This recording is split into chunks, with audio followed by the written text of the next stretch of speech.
Hello and welcome. I am Exit Light and this is my channel. Today I'm going to tell you the story of Trenny Lynn Gibson, who disappeared from Clingman's Dome in the Smoky Mountain National Park. Before we get started, let's do the housekeeping. Please give this video a thumbs up, share it, leave a comment. All of those help greatly. If you are not subscribed and you would like to be, please do so. And when you do, please click that bell to make sure that you get the notifications when my content goes live. And for those of you that are subscribed, can you please go in and check your subscription and make sure that the bell is still clicked? Because YouTube, I don't know what else to say. For some reason, bells are being unclicked and people aren't getting notifications. So that would be great. Now, let's talk about Trenny Lynn Gibson. On Friday, October 8th, 1976, 16-year-old Teresa, who went by the name Trenny Lynn Gibson, went with 35 to 40 of her classmates from Bearden High School in Knoxville, Tennessee, on a field trip to Clingman's Dome in the Great Smoky Mountains National Park. The students were to hike about 1.8 miles to Andrews Bald from Clingman's Dome and then back again on the Forney Ridge Trail. That day in the Smokies, Trenny vanished, and she has never been seen again. So let's talk a little bit about who Trenny Gibson is. Trenny lived with her mother, Hope, and her father, Robert Sr., also her older brother, Robert Jr., and sister, Tina, at 1427 White Tower Drive in Knoxville, Tennessee. She worked at a cafeteria in the local mall, carefully saving her earnings. She had long brown hair, green eyes. She was 5'3", and she weighed 115 pounds. Trenny was part of a horticulture class at Bearden High School in Knoxville, Tennessee, taught by Mr. Wayne Dunlap. She was very interested in plants, trees, and other living things. She hoped to later attend the University of Tennessee and to study landscape and architecture. And a little bit about the Great Smoky Mountains National Park, which, for most of us here, I think we're familiar with them. The Great Smoky Mountains National Park is 522,419 acres inside, and it straddles the ridge line of the Great Smoky Mountains, part of the Blue Ridge Mountains. The border between Tennessee and North Carolina runs northeast to southeast through the center of the park. It was chartered by the United States Congress in 1934 and officially dedicated by President Franklin D. Roosevelt in 1940. The park contains some of the highest mountains in the east, including Clingman's Dome, I'm not sure if I'm saying this right, so again, if I'm not, please go ahead and correct me down below. Mount Guyot and Mount LeConte. The Appalachian Trail passes through it on its route from Georgia to Maine, with 12.5 million visitors in 2019 alone. The Great Smoky Mountains National Park is one of the most visited national parks in the United States. When Trenny arrived at the school that morning, she was driven by her mother, Hope, and she asked a fellow student passing by if the field trip was going to be on or was it canceled because the weather had been poor that day. The student confirmed that yes, the field trip was still going on, so she took her bagged lunch, but she left her purse and her books behind in her mom's car. She was wearing a blue blouse, a blue and white striped sweater, a borrowed brown plaid heavy jacket, blue jeans, blue Adidas shoes, and an expensive diamond and sapphire ring. All the students got on the bus, and only once seated were they told by their teacher, Mr. Dunlap, that they were all headed to the Great Smoky Mountains National Park and Clingman's Dome. They were pleased with this unexpected news, as they had not known where the field trip was going to be. Trenny shared a seat in the back of the bus with her friend Robert Simpson. He was a senior, and he was a very close friend of Trenny's brother Bob, who had graduated the previous May and was then in the Navy. Bob had just come home on leave, and he had asked Robert if he would keep an eye on Trenny that day, as she hadn't been away from her family the entire day ever before. The bus arrived at the park around noon and parked in the Klingman's Dome lot. October 8th, 1976 was a very chilly, rainy day at Klingman's Dome, the highest point in the Great Smoky Mountains National Park. Mr. Dunlap told them that they were to hike to Andrews Bald and back to the bus meeting at 3:30 p.m. They were to observe the plants and the trees, the flowers, and any fauna they saw along the way. They were also told not to go any further than Andrews Bald and to stay on the trail, not to take any side trails, period. They were also told that they could not interfere with the plant life in any way. No touching. The students had to raise their hands to confirm that they understood everything that they'd been told, and then they set off for their adventure. The bus driver stayed in the parking lot at Klingman's while the students walked towards Andrews Bald. The Bearden High School students separated into small groups when they arrived at the trail, depending on how fast they could walk. Despite the fact that they were such a large number of students, there was only one teacher supervising them, in addition to the bus driver, who, as I just said, stayed in the parking lot. Having a good time, they socialized and ate their lunches. Robert had loaned Trenny his brown and orange plaid wool jacket, and she was only dressed in jeans, a blouse, and a sweater. He and Trenny hiked together on the way to Andrews Bald. When Trenny and Robert reached Andrews Bald, they sat down and had their lunch. Then Trenny said that she wanted to start the hike back to the bus, but Robert wanted to stay at the Bald a little longer. So Trenny set off on her own, still wearing Robert's jacket. She walked down a moderately steep trail with some sharp drop-offs and dense undergrowth on both sides. Trenny briskly walked along the Forney Creek Trail and quickly caught up with the other group of students, staying with them for a while, and then she overtook them. The last group that saw her had sat down and rested, and they invited Trenny to sit down with them, but she declined the offer and kept going along the trail to head back to the bus. Then they saw Trenny farther down the trail, and she was stopped and crouched down. It appeared that she was looking at something to the right of the trail, and then she exited the trail to the right, downhill. As I said, that was a big no. Stay on the main trail.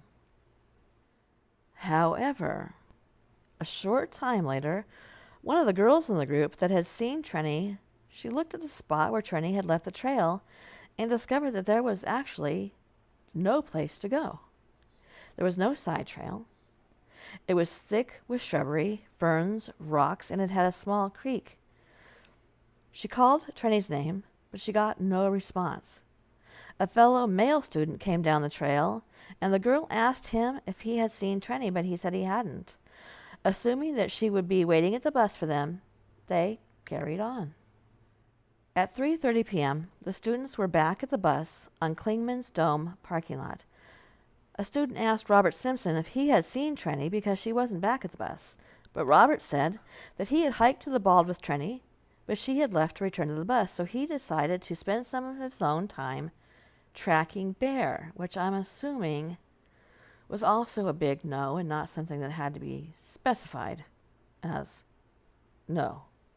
But nobody had hiked back down the Forney Trail with Robert, so there was no one to corroborate this story. When no one could find Trenny, Wayne Dunlap and another student hiked the trail that she was seen on, while the other students waited at the bus. When they returned and determined that Trenny was indeed missing, he contacted the National Park Service and filed a report at 4:30 p.m. Soon after, the bus left without Trenny and Mr. Dunlap, and it headed back to Knoxville.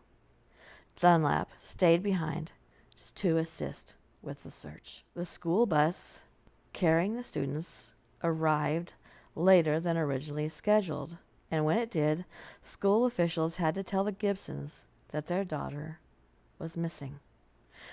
Robert Gibson had just gotten in from a business trip to Baton Rouge, Louisiana, but he and his wife Hope acted quickly, and they headed to the Smoky Mountains to wait for news of their daughter.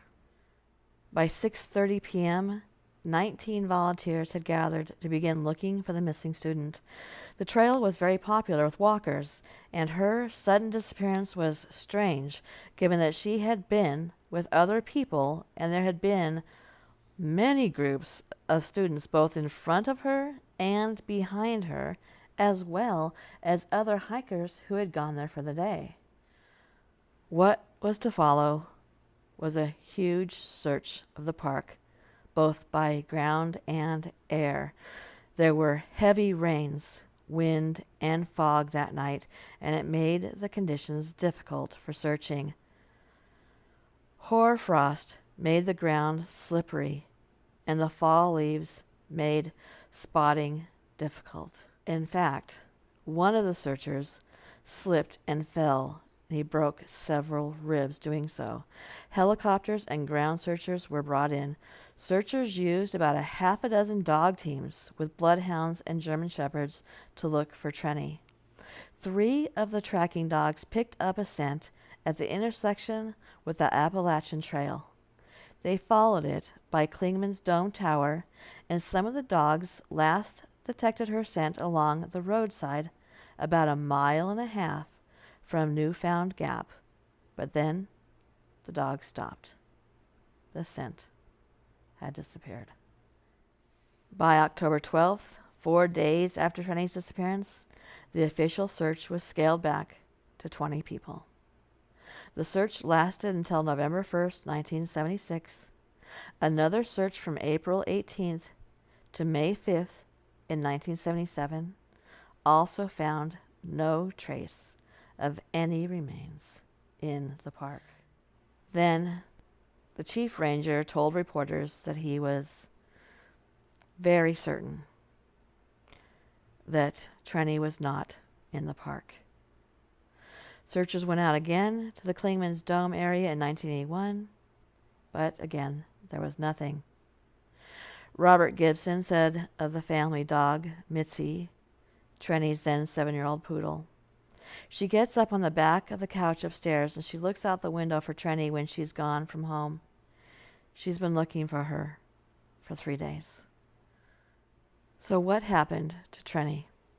Trenny's purse, her bank book, makeup, clothing, and cash, everything that she had at home, were all left behind, some of which in her mother's car. She had more than $1,000 in her bank account, and it has never been touched. Since the dogs led to a local road, this gave credence to the theory that she had been abducted. But would somebody involved with foul play wait in thick, sharp bushes on a steep slope in which they themselves could be injured just a little off the trail with so many hikers around, at least 30 to 40 students, not including the people that go there to hike just because?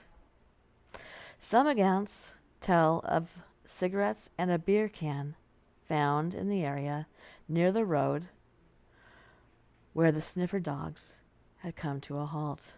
The fellow student, Robert Simpson, who walked with Trenny the day she vanished, was said to be a suspect at one point, but he was never charged.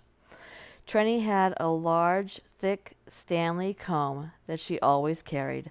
Both Trenny and her sister had one, and it was designed especially for their long hair. Trenny was never without her comb. After she disappeared, the comb was found on the dash of Robert Simpson's car, and he had been using it to comb his own hair. Robert Gibson had seen it, and when questioned, Simpson said that Trenny had given him the comb to keep for her. Trenny had both a star sapphire pendant and a ring on when she disappeared, which had been Christmas and birthday gifts. They were found in the possession of a girl at Bearden High School in the sophomore class. She could not satisfactorily explain how she came to have these possessions on her. Trenny's parents, Robert and Hope Gibson, alerted authorities about a past incident in October of 1975 in which a young man had tried to break into their home. His name was Kelvin Bowman, and he was also attending Bearden High School. He had broken into the Gibson residence one night. He was shot in the foot by Hope and was charged and sentenced to serve time at a corrections facility for juveniles.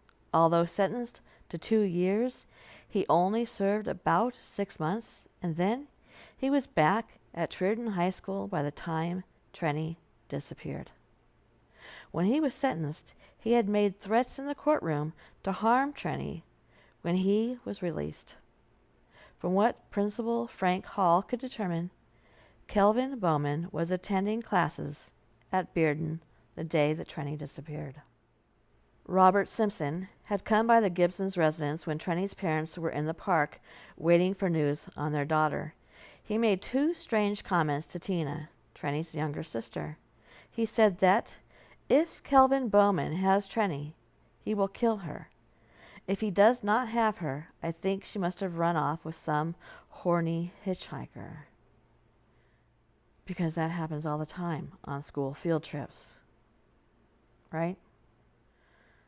One theory goes that Trenny was taken to the Klingman Dome observation tower and held against her will, or voluntarily, while the area was being searched, because the tower itself was not investigated at the time. It had not been searched.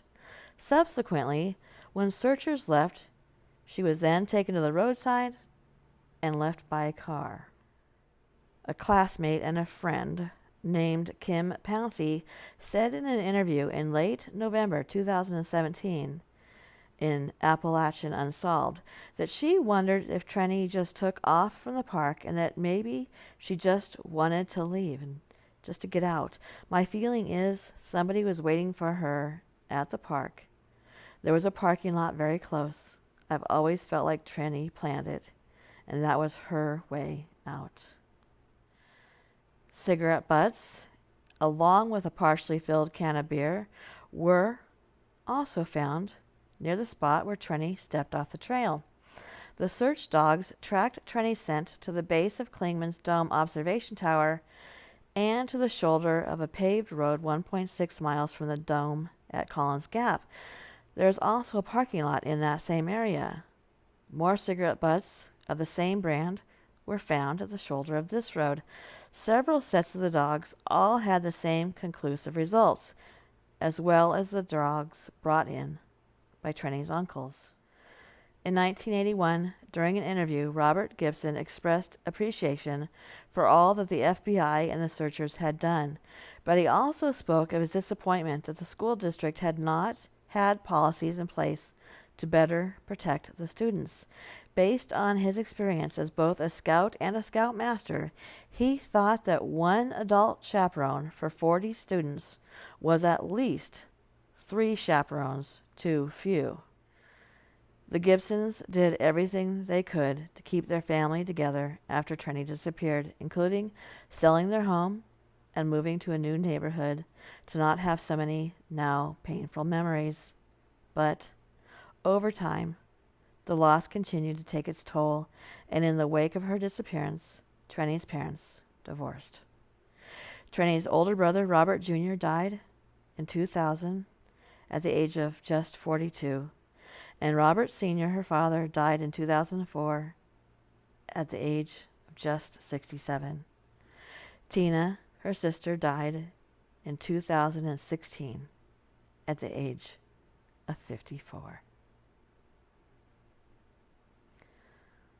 Thank you for coming to my channel, and good night.